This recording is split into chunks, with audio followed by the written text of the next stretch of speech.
Imagine your monthly income as a bucket of water. Every time you get paid, the bucket fills up. But almost immediately, water starts leaking out through dozens of tiny hidden holes. If you don't know exactly where those leaks are, unused subscriptions, daily coffees, impulse buys, the bucket empties before the month is even over.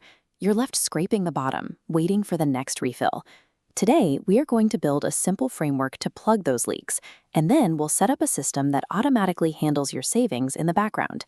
Before we start, grab a pen, a piece of paper, your last 30 days of bank statements, and your smartphone. Getting these numbers out of your head and onto the table in front of you turns budgeting from a vague source of stress into a concrete plan of attack. Step 1 is establishing your baseline. Look at your bank deposits and calculate your exact after-tax monthly income. For our example, let's say that number is $3,000. Write that single number right at the top of your page. We're going to use the 50-30-20 rule. This gives every dollar a specific job by dividing your income into 3 clear categories. The first category is your needs, taking up 50% of your income. These are non-negotiable survival expenses: your rent, utilities, and basic groceries. For our $3,000 example, that limits your needs to $1,500 a month. The next 30% covers your wants. This is for lifestyle choices: dining out, entertainment, and shopping. In our example, you have a hard cap of $900 here. The final 20% is for savings. This money builds your emergency fund and your investments. For this budget, that means $600 is reserved for your future. Assigning these exact percentages creates a mathematical roadmap for your money. You no longer have to guess if you can afford something. The numbers make the decision for you. Now it's time to test those targets against reality. Take your 30-day bank statement.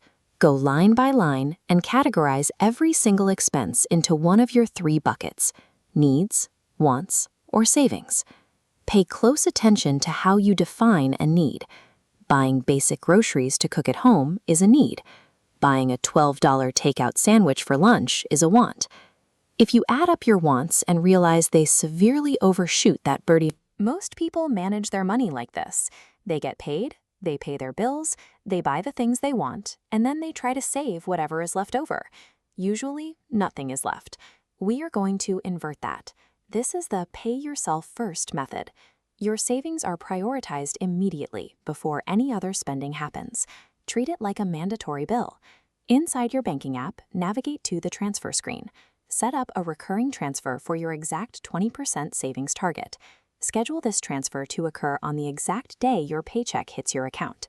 Automating this step removes human error. It removes temptation. You don't need willpower to build your savings anymore because the system does it for you by default. Take a look at your paper. You've given every dollar a job, and you've turned your savings into a background process that runs on autopilot. To keep the momentum going, start a 10-minute Sunday review. Once a week, quickly check your bank app against your wants target just to make sure you're staying within your limit. And if you're struggling with impulse purchases, use the 24-hour rule. Force yourself to wait 1 full day before buying any non-essential item. That buffer usually kills the urge to spend. Building long-term financial security doesn't require a flawless, restrictive lifestyle. It requires tracking your numbers, putting your savings on autopilot, and letting those consistent habits do the heavy lifting over time.